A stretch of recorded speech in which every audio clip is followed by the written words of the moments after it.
So when we speak about this crazy kind of work, I actually wanted to refer to something that you said before, and you said Tantricas always live in places where nobody else wants to live, which is like something like that. Nobody wants to live here, really. You do? The old temples, mostly on land nobody wants. Yeah. So graveyards and so on. But these days, graveyards, no, people want them. They chase you out, you know. And so here we are on land where no one has even farmed it, no one has even grazed sheep on this land, or goats or nothing. It's exactly where we are has never been occupied. The nearest is about a few kilometers that way over the next mountain. There's a valley where people of the Khoi or Sun tribes, wouldn't know which one, that used to be called Bushmen, escaped here when, you could say, invaders from the north and the south squeezed them, and they ended up heading all the way into a really big desert over that way. And we see their paintings in a cave up here, but they haven't been here for a few hundred years. Yeah.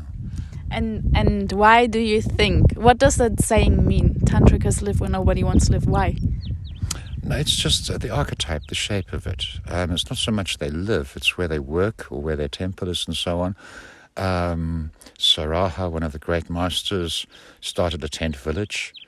That's basically the kind of approach. For what? Like, what does it do when you live somewhere where nobody wants to live? What does it teach you? Well, as the Dalai Lama said a while ago, if you're really getting along on the path, if you really going where it can go, along the way there, you're going to have to discard so much of your previous learning, of the ways of your culture, the automatic stuff, and so on. And going through that process, you can look a little mad at some steps of it, especially to people who are really in the culture. So having a place like this where one can go through that and where whatever other people are around, you know, they know about that stuff because they've either been through it or they're going to go through it. Yeah. Like that. Yeah. Beautiful. And so when we already speak about it, how would you describe Tantra in your own words? What is it? What is it about? Well, the long answer is I wrote a little book. You can go find that. The short answer, I think, I just say as a distinction from the monastic path. Monastic path, spiritual community, that kind of thing, group together, individuals move on the basis of the whole group is moving. The group energy carries everyone along. Tantrika is not really suited to that. If you put them into that kind of scenario, they're generally asking the wrong questions. They're two sort of levels of the course ahead of everyone else, or they think they are. And they're giving the teacher a hard time. And the group, if anything, for them, it slows them down. Yeah. It restricts them. So the Tantrikas are the ones who, they're going to be very much shaping their own path. They're probably going to encounter, who knows, a half a dozen, can be more, schools and teachings. They'll take bits from that they like. They'll be always rushed to mastery, not meaning the best in the world, meaning not needing to go to school anymore. They'll take practices on and so on and work their own way out. And for guidance, what hasn't really been available in the world, but more and more, is the arising of few of you women of power, and those of you who choose to take that role called the Dakini of holding overview for your students on their path. It's not that necessarily you do everything with them, but you send them to this person for that and that person for that, or tell them to go join a spiritual community for some months or whatever they need. One Dakini told one guy once, I remember, just the guy was carrying so much extra weight and so much, you could say, protection from the world and from touch. And she says, I can't even, no point in even doing any touch work with you or sending you to a touch work practitioner. Here's a card for a yoga teacher. Here's a card for a martial arts teacher. Pick one or both. See you in 3 months. And 3 months later, he was back and okay, not so protected, more present, ready to feel things. And so we had the conversation about Dakinis already, because it's something that you refer to a lot. And for me, it was not fully new to hear that. But for somebody who has never heard about that and maybe feels some recognition in your words, what is a Dakini? Or how would you describe it? Oh, they're women in their power, and not just women in the power that most women can reach. They're the stratospheric ones. Hard to really define where they come from. They didn't, they were the most unavailable resource, in a sense, while I was on my path. And if I'd chosen my route of helping women to that, then that would be me maybe compensating for what I found most lacking. But it's not really like that. I just helped few women up to that kind of level of functioning, of power. And the Dakini has massive authority in terms of the spiritual world. Male gurus may think, oh yeah, sure, cute girl, I'm not listening to her. But actually, they really do have the authority. And that's where I teach, is they ask me to make more available what I taught them. And there's a limit to how much I can do that, because I work with the more, strong-energied berserker kind of seekers generally. And I can maybe help those of, say, a more monastic kind of group path inclination, but I can advise them, but not greatly, and there's plenty of good teachers for them in the world. The Tantricas need things different to distinguish it from the monastic path, to go back a bit to your earlier question there. So the monastic, the group energy carries them along. The Tantric path, more or less, if you go really formal about it, the formal old school Buddhist method was they tell the good monks that, good monks, you've managed to make this commitment for 7 years or the rest of your life or whatever it is to the monastic path. Good. But just spare a thought for those poor fellows, might be some among you, who are not really actually really fully capable of this path. They're too involved in the worldly, etc. There's, for them, in his compassion, the Buddha created the Tantras.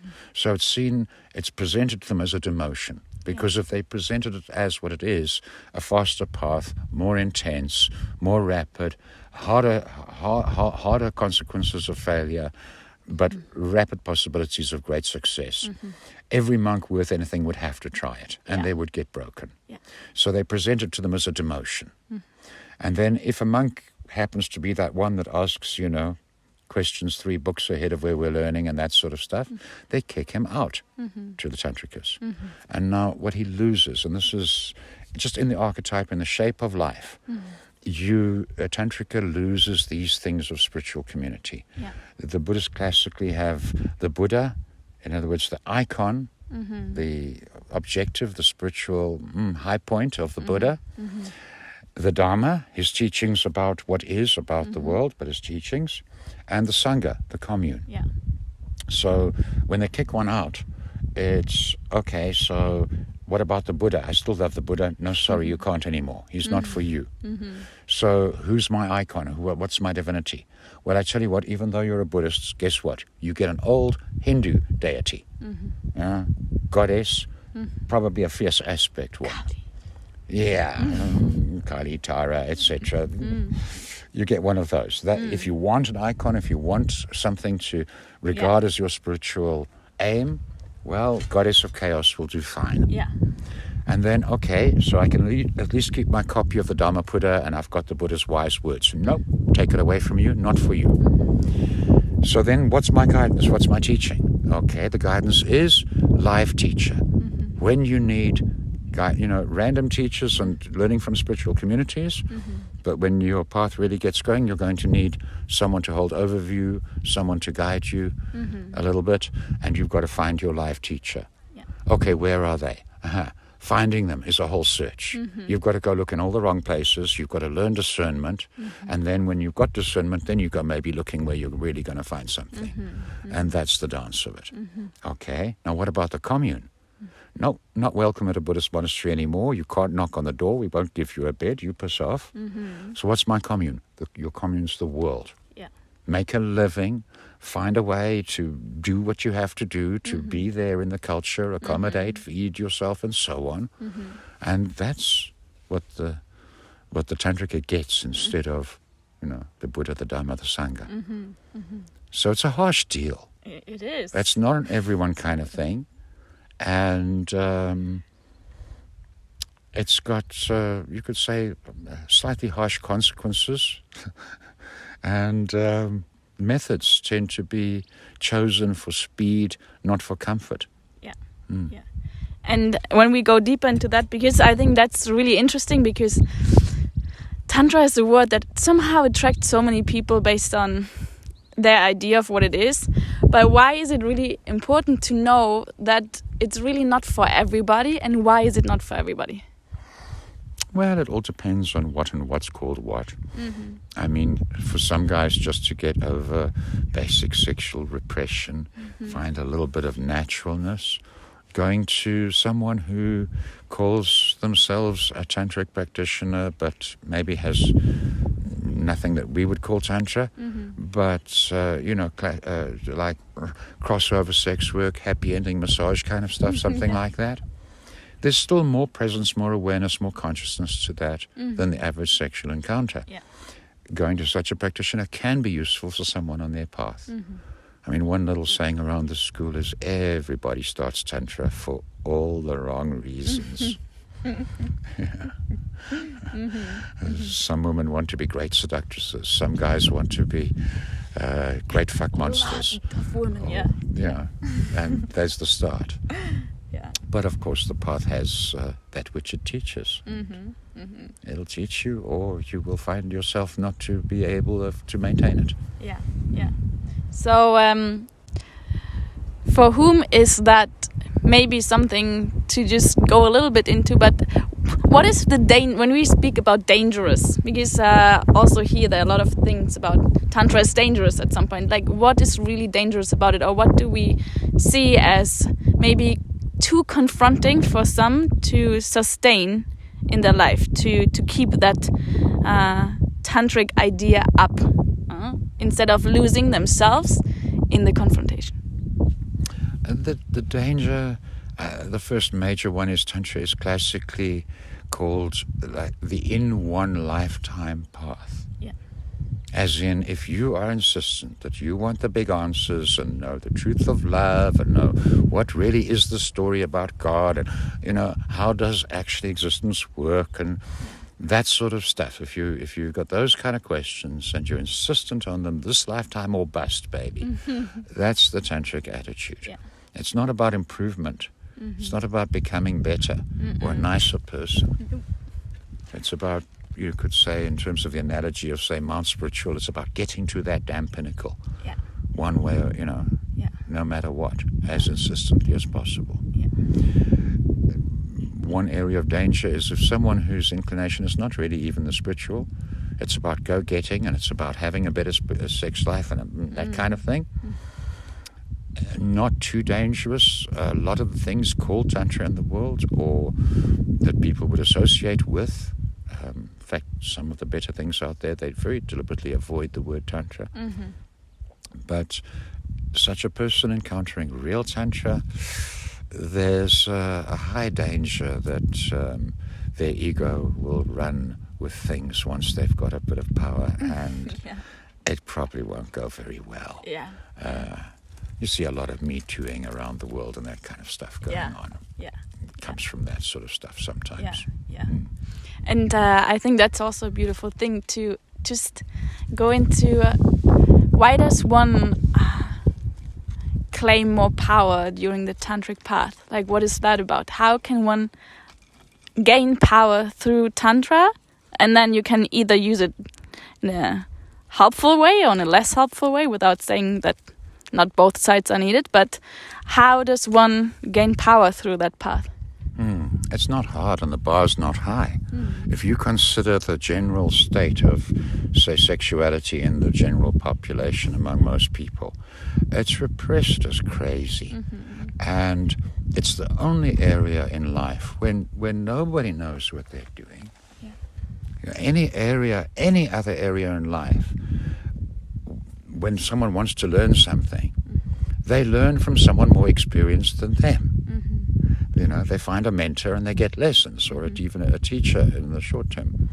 I mean, can you imagine if people went scuba diving and they said, no, look, you've got to work out what's the gear. You've got to work out how it works. You've got to work out how to protect yourself from the bends and that sort of stuff. You know, and people were horrified at the idea of someone, say, in their 40s teaching someone in their 20s. Like, how can you? You know, if it was skydiving, scuba diving, hell, anything dangerous, anything where you want things to work right, anything involving any kind of energy. Yeah.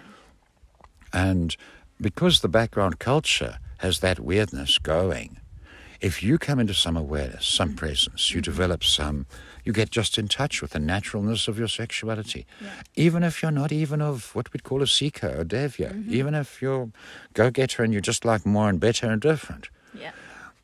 Just practices of awareness are going to put you in a different league entirely from people who are so repressed that perhaps they get a little taste of where the desire is when they're drunk. Yeah. And I think that's also interesting because a lot of people consider Tantra like a sexual practice or sexual massage or anything like that. And maybe can you speak about to what degree sexuality is considered in Tantra and why maybe also so many people think that it's merely a sexual practice? Well, it's true, we do ridiculously long meditations of ridiculously insane intensities and things like that when we're able to. And that's generally on the other side of your erotic journey, the other side of the journey of following your desires and letting it bring your maturation, basically. Now, I like that kind of being the headline of Tantra out there because what's really good work in Tantra and for people, you know, for the monastic people too, just what we call touch work. Just the experience of lying on a table, being touched, and it's helpful if the practitioner's agenda has got a particular direction to it. Yeah. But whatever the direction is, just loosening up. I've even told people that don't have any good practitioners anywhere near them, that go to someone who might be a bad practitioner, but just lie down and let yourself feel every little thing that you feel on that table. Yeah. And you can do it with regular massage techniques. You can do it with a shiatsu and just feel every little bit of that intense pain or whatever. But that stage of things, touch work, if you think of it, if my sexuality is going to be my meditation, then for a start, if it's my meditation, it can't be something I'm unconscious about. It can't be something I'm distractible about. If I look at the girl and I think, oh my God, is she going to get naked? Or she's naked, and I go, oh my God, does that mean, what does that mean? And so on. How's my meditation going to even happen? Yeah. And if sexual energies, high intensities, disturb me and make my brain jump to stuff, and I want to, glaze over in the eyes and turn into a woodpecker, that kind of thing, no good. You have to have great steadiness, great capacity for intense, strong sensations, and then maybe you've got the possibility of finding the meditation in this. Yeah. Yeah. So touch work and those kind of practices, very, 90% of what I teach, I suggest to people, is preparation for Tantra. Yeah. If you get fluid enough in your own energies and your own movement that it can really be your meditation, or nobody needs to tell you how to do that. Yeah. Yeah. So, in maybe in a short sentence, why do you think that sexuality is so important for the tantric path, but is not the tantric path? Well, the tantric path has had several variations or flavors. I like the sexuality. There were some that liked the energies of death. There were some that liked the energies of the thief and the assassin. The Tantra has been called the path of the thief, the path of the murderer, and so on. And some cults of it, some varieties, everyone's got their thing to apologize for, in history. You know that Indiana Jones and the Temple of Doom, Kali cult, life sacrifice. Okay, sorry for that. Catholics have to apologize for their Inquisition. We can say sorry for the cults of Kalima. Sorry. Not all of them are bad, but some of them, okay, they were really bad. But death is another area of focus. Yeah. And think of, say, being a thief. If you're going to be a thief, if you're going to go into someone's property where they may well, they're okay to protect with lethal force, and yet, so discerning the vibe, discerning is it okay or not to go in, finding the intuition of it. In that way, that kind of path also brings the same kind of intensity to life. And that's what Tantra runs on, is the extremes and the high intensities. It's not a path for beginners. I mean, well, the beginners at it, but not necessarily sex, but out of the various choices, sex is a nice one, come on. And all those have their advantages. Yeah. And the intensity, what is it good for? Like, why does it play such a big role to create that intensity, or to go into that intensity? Well,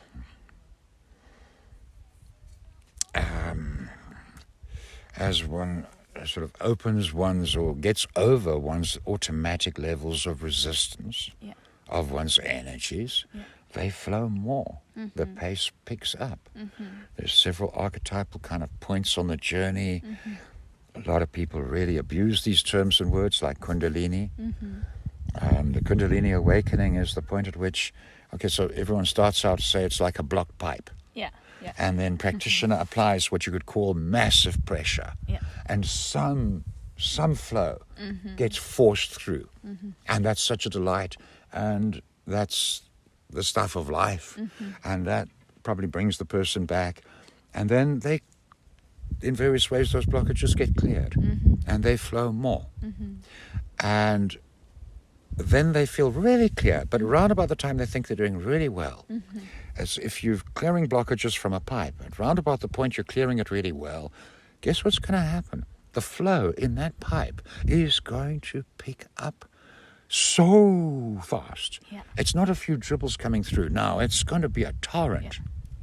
And things that, when it was all blocked up, things that were obstacles and obstructions to that flow that were not really an issue at all, they become a big issue. The tiniest little obstruction to that energy or resistance to it in yourself. And it gets very uncomfortably redirected, and it shakes you.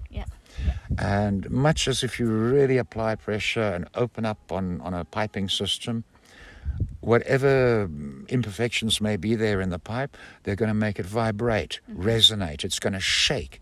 It's even going to shake whatever crummy, bits have stuck to it loose, and then if it gets clear, then it'll flow steady, smooth, no more shaking.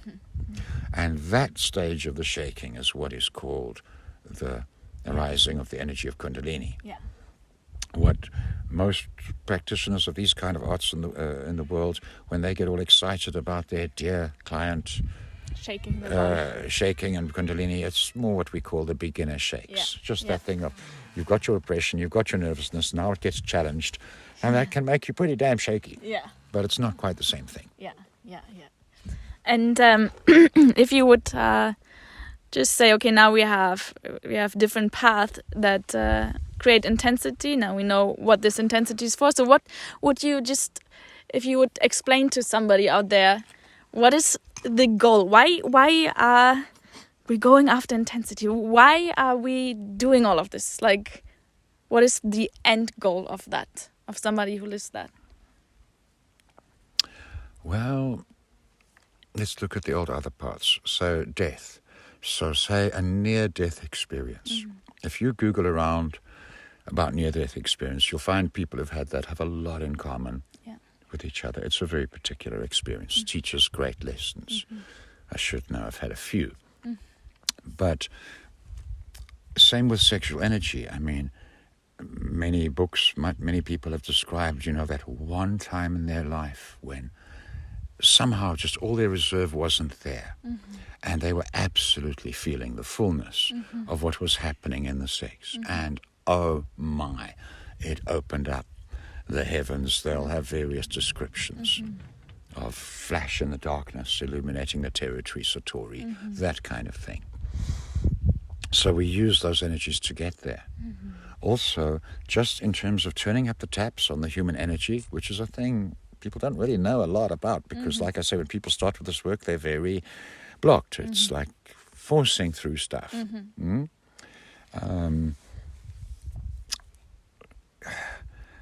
The intensity comes that those energies themselves flowing through you are what connects your physicality to the divine directly. And the path of getting there, it can take a hell of a lot of energy to blow loose, say, everything you've got around your ideas of survival and sex, Like, oh, will I die if I do? Oh, I feel I would die if I don't. That kind of level. And then the social position, tribal, or, another person's lover, breaking the social agreements and taboos. That's all held a little bit higher.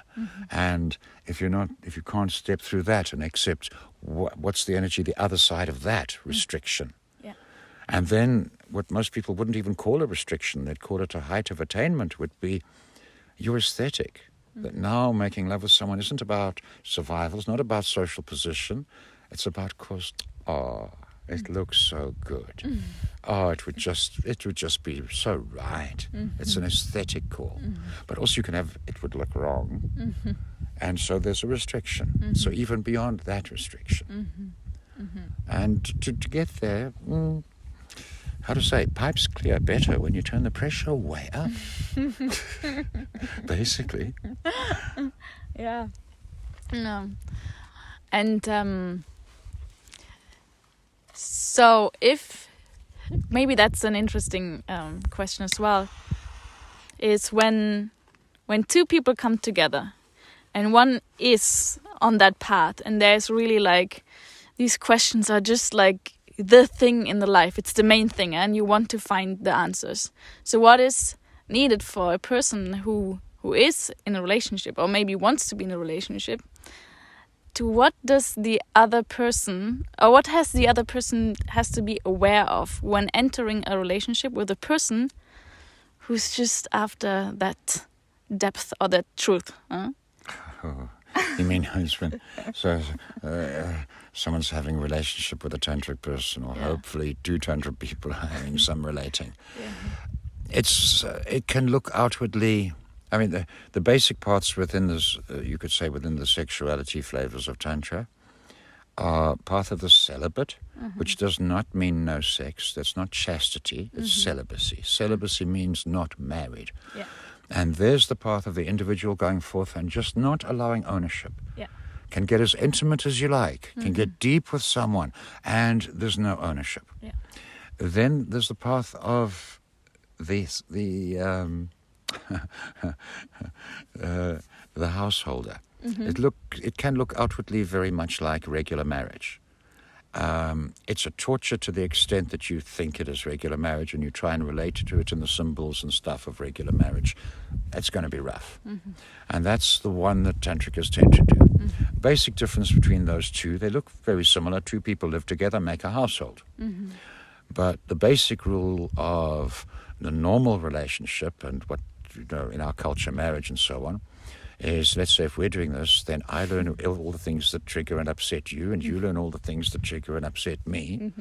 And then you accommodate me, I accommodate you, you protect me from my triggerings, I protect you from yours, and so on. And the Tantric way is we've each got so much energy, there's no way we can do that. We've got no patience with each other in that shit at all, none. It's fairly harsh, it's fairly brutal. It means if you feel I'm stamping on your toes, well, I'm stamping on your toes. And if I feel you're triggering me into disproportionate feelings and re-traumatizing me, well, that's what you're doing. Because that's not good for everyone. Yeah. But for those with the energy suitable for Tantra. Yeah. That kind of pushing, that kind of hardness in the relationship, that kind of, be gentle with each other where you can, but accept you're going to be hard walls for each other too.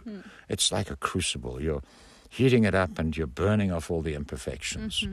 And that's a very fast path. Rough as hell. Tough on the kids. Exciting. Oh, yeah. Yeah.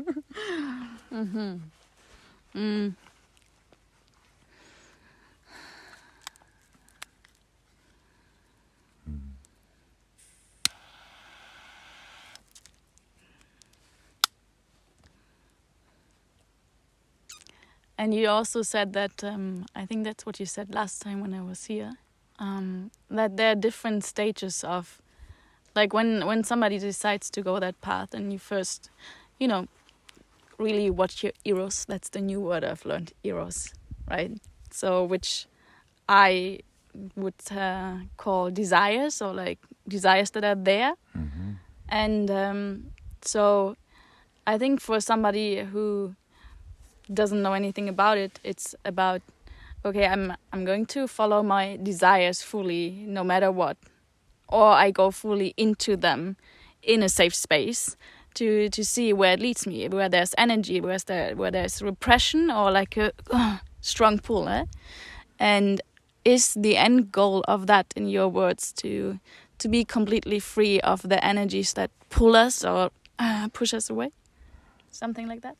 Well, it's freeing ourselves from our own restrictions. Yeah. And you could say making ourselves more and more available to being lived by existence. Yeah. That's the little trip where it's about transcending the ego. And I don't mean Freud's ego, I mean Buddha's ego. The Buddhist ego is just the illusion that clever old me is doing and being and deciding and having desire, and my desires are even mine and so on. No. It's the lessons of these things are arising in us. Even a decision arises. It may take me then 5 or 6 seconds to explain the decision to myself, and I can go, okay, I'll decide this. But when you think you're deciding, you're not deciding. You're allowing or not allowing the decision that has arisen. Yeah. And that's basically the power of that part, the explainer part, the Buddhist ego, is it has one power, and that's to constrict the flow of energy. Yeah. And it's a very valuable power, very important. Yeah. It constricts and, brings you to jump if you're walking and there's a snake on the path. It's got its uses. But for Tantra, it's got to go. And there's one more thing, or two more things that I wanted to ask. So one of the things is, so when we follow our Eros, it's at some point there is this beautiful idea of going beyond the Eros, to be done with the Eros. That's what you said, I think. There's for you, there's you have what did you say? You have accomplished your Eros or something like that. Well, Eros is the general whole zone of desire. Yeah. So part of it, you could say, is eroticism, that part that's specifically sexual. Yeah. My brag and my shame in this work is that I did not start teaching or even be available, even really consider it, until I was finished completely with my own path of the eroticism. Yeah. And a little more than that, but that's all I'm claiming, is the eroticism, that my sexuality was then no longer a matter of, my desire. I don't have desire in that. I don't have my own eroticism. Yeah. I can resonate with someone else's if it's in my range, if it's something I've lived. Yeah. Otherwise, no. Yeah. And at that point, I started teaching. Yeah. And on the one hand, that's a brag, and most male teachers in the zone do not have that quality. They're teaching as their way of following their Eros. Yeah. Yeah. They feel that's hot for them. Yeah. And one can take various views around that, but if you want men doing this work at any level at all, you're going to have to accept that very few of them are going to be finished with their journey before they started. Yeah. I mean, I that was me at 40, 20 odd years ago. And before that, no, I wasn't finished. I was still getting finished. I still had much Eros to chase until I didn't have it anymore. And the shame in that for me is there were years, good 10 or more, when I could have been useful. But I don't know, I could call myself chicken shit, or I could call just selfish, just focused on my trip, very typical of Tantricas. I mean, the Freudian ego, the regular ego, that's not a problem. The more you have of that, better. It'll carry you through the hard times. But I didn't consider, I wasn't open to teaching or sharing when there were years in which I could have, while I was still on my own journey. I was selfish to that extent. So there's a certain shame to that.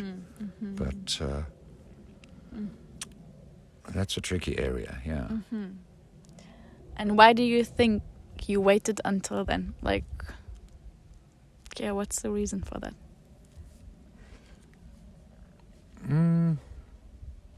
It was more, I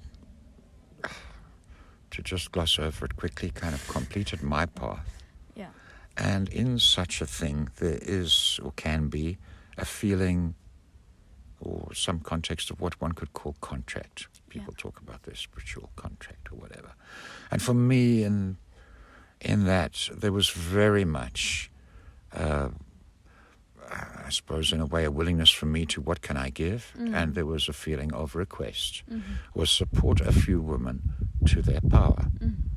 And that's really all there was to it. And I was open to that, but not eroticized to it. It wasn't, you know.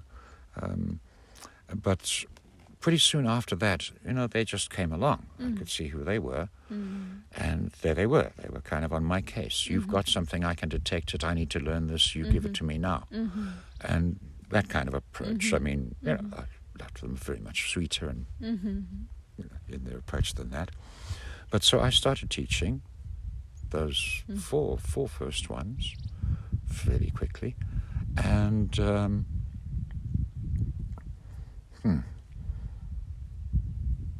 I'm losing what I'm losing my track here. Why it was important to you to finish your Eros before you teach? Oh, okay. Well, look, if I wasn't finished with my Eros, man, all four of them would have been madly on my eroticism.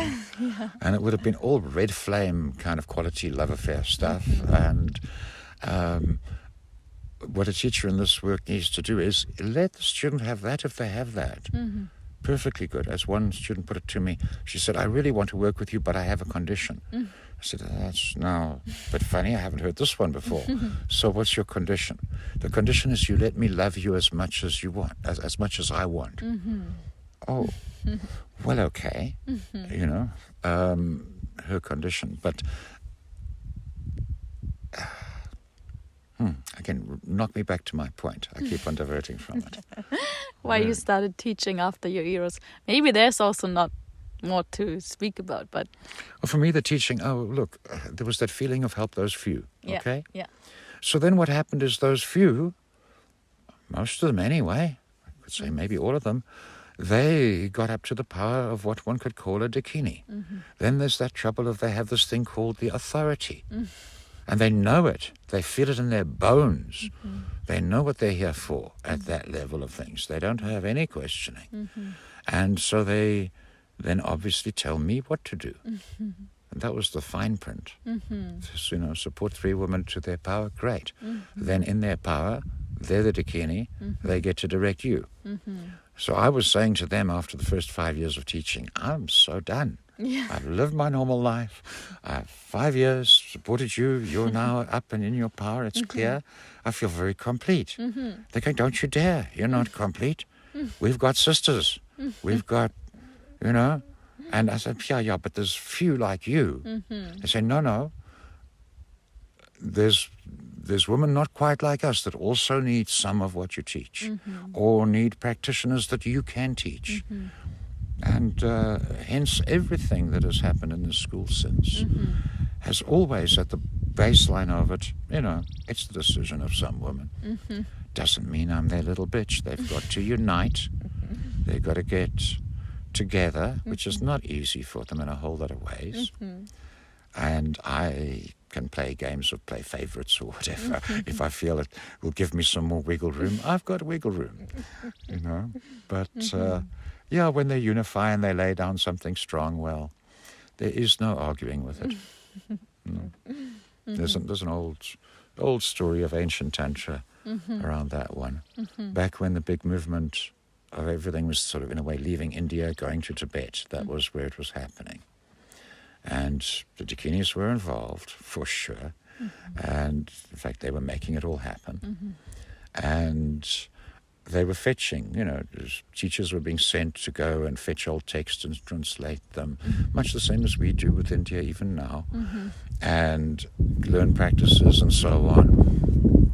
And fetching good teachers, so to speak, from the old world to the new was a big part of it. And so one Dakini happened to, she saw some guy and, okay, we need you in Tibet. And she went along to his little ashram and said, you know, I'm inviting you to, not even I'm inviting you, you please come to Tibet. And he goes, girl, have you looked around? You know, I've got a beautiful place here. There's people. I'm guiding them. There's a certain responsibility I have to them. There's certain expectations on me from them. I am perfectly happy in what I'm doing. I know you're doing all sorts of exciting things up in Tibet, but how about you do you, I'll do me. And archetypally, she makes him confirm it. Is that really your answer? Are you certain? What do you mean? I just said so, you know? Take me at my word. And really, is that your final word on it? Yes, he says. Okay, says she, takes a blade, slits his throat. As he bleeds out, binds with his consciousness, takes it in, goes back to Tibet, to a friend of hers who's pregnant. Say, I've got the soul for this one. I'm not commenting on the literal truth. There's a lovely old story. There's all sorts of lovely old stories. But that story is told to just make it pretty clear where's the authority of the Dakini. How far does it go? It goes that far. I've said to you Dakinis, hey, if I go bad, you're responsible for putting me down, you lot. You know? Your job. Yeah. And so if you speak about that story, and I mean, we've spoken about this the last days, but how would you say, would you describe the traits of a Dakini? Like, just... much as many women would, many men would describe the traits of women. Men are very often quite terrified of women. Brave tantric boys and duckers and things, we're not scared of it, you know, we laugh in the face of danger, ha ha ha. But I mean, every man, you know, starts out with a sort of a level of terror that we really don't want to see you, you know, raise the eyebrow. No. And if we see that, we don't want to see the pursing of the lips. And if we see that, oh my God, please no, not the folding of the arms. No. And then it's really bad if we see the tapping of the foot. So there's that kind of quality. It's good to be scared of Dakinis, and it's good to have some respect for their power. Otherwise, they're going to feel they need to show you, you know, rather not. I would suggest generally. And I mean, some of us guys of the school, we were hanging out for a while, and we had a discussion going between us. It took some months. Over what do we think? You know, seeing that we're doing this English thing and we just culturally appropriate any word we like from anywhere, make it our own, even redefine it if we wish. You know, English does that. So we've got this word Dakini now. We've made it English, or whether we like it or not, there it is. So what's the collective noun? You know, there's a murder of crows. There's a concert. What is it of baboons? I forget. Well, a troop, but there's other things. A congress of baboons, maybe. Anyway, there's all sorts of collective nouns. So what's the right one for Dakini? We were puzzling and debating. And we settled on it. We know what it is now. It's an ambush of Dakinis. Does that put it clear enough? An ambush. And you said something to me and we were speaking about that that a Dakini burns everything down that can be burned, and only that which cannot be burned stays. And for me it was, because this is also painful sometimes, but there's no other way. It's impossible any other way. How else? How else to be free of illusion? Yes. The only way to be free of illusion is to be disillusioned a lot. Yeah. And that burns. Yeah. That burns your ass. Yeah. We don't like it. Yeah. And the old saying goes for Dakini and for Guru. Yeah. And for those tantrikas who get into the path of the householder, Yeah. that intense, sort of super intense version of marriage. Yeah. Yeah. It applies to all of those. The other is the fire. Yeah. They burn away that which is not essential. Yeah. And then the student likes to say, okay, so you've got a very delicate laser beam, and you burn away just the not essential, and you don't touch my essence, my pure essence, you don't touch that. And the answer, of course, is no, it doesn't work like that at all. The way it works is we just turn on the blowtorch or light the nuke or whatever we need to do to produce just general flames. Yeah. And the analogy of this work being the fire, we just burn you hard. Why? Because the essential doesn't burn. Yeah. Yeah. And that's no excuse for teachers being harsh and rough. But it's a fact that the path is harsh and rough. Your teacher can be as supportive as they like, but then they're supporting you to face the last stuff you want to face all the time. Yeah. Yeah. And so you think that some are here in order to just help humanity to burn a lot of things down? Not humanity. The Tantrikas, one thing to really be careful with Tantra is we cannot be a universal thing. Yeah. This is why I haven't seen any one of a Tantra persuasion shouting now that, boys can be girls, girls can be boys, people can identify as dogs, whatever they like. No one's saying, how about, as Tantrikas, we can all be okay with us. The nearest I get to saying it is, we are to sex, think of it as this way, as we are to sex, as martial arts is to violence. Yeah. Huh?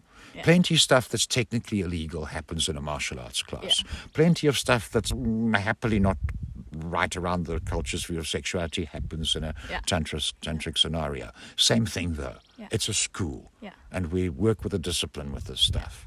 Yeah. That's really the best apology I have for it.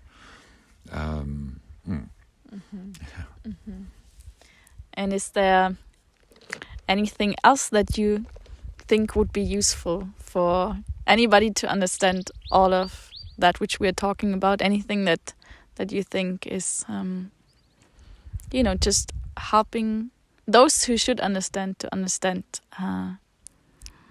the tantric path in general? Well, if you go to, you look and you see something nicely inviting. Someone's inviting you to feel into your consciousness, feel your sexuality, etc., etc. Nice, probably pleasant stuff to play with. It's really, if you relieve any of just the repression of the culture, it's going to be a delight. Yeah. If you learn a little bit from someone who knows who knows this art, as opposed to the usual thing of, as I say, we've got a cultural taboo on, everyone's got to hit this raw and nobody gets to learn from anyone. Yeah. But if you overcome that taboo and you actually learn a little bit, the bar is not high. Suddenly you're in the top 0.5% of lovers in the world, just by a little bit of awareness, a little bit of steadiness, a little bit of presence. Yeah. But I know I'm not answering your question, so give it to me again. Well, I think I asked if there's anything else that you would find helpful for anybody who's maybe attracted to that path but doesn't really know. Okay, so that's part of it. Is at that level, by all means, anyone can dabble. Yeah. It's good, healthy stuff. Yeah.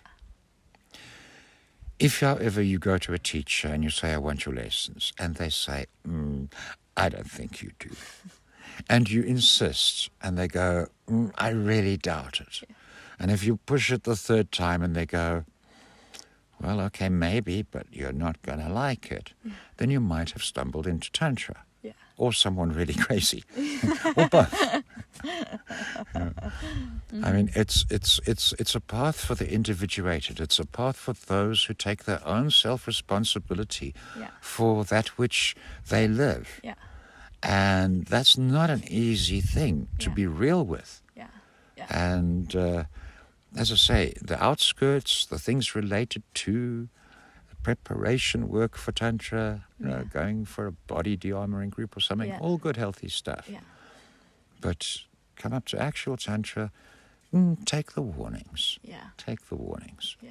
And if you're of the inclination that warnings just make me more interested, well, you're probably a Tantrika. You know, you're in for a hell of a kicking about. But that's the way it goes. Yeah. Yeah.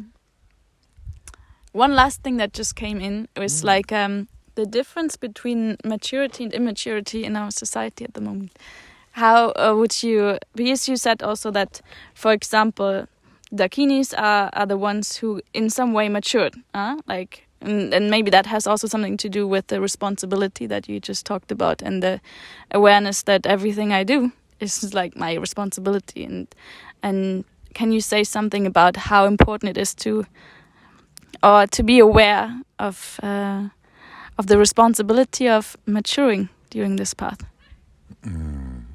It's something the old world didn't really have to bother with much, hardly, because it happened very naturally.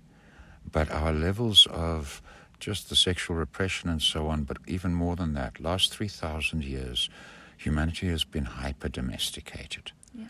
And we're really seeing, you could say, peak domestication at the moment, which means that, as the Buddha predicted 2,500 years ago, he said that by our times, the average person would be getting married at the maturity of a 5-year-old, and they would be dying at the maturity of a 10-year-old.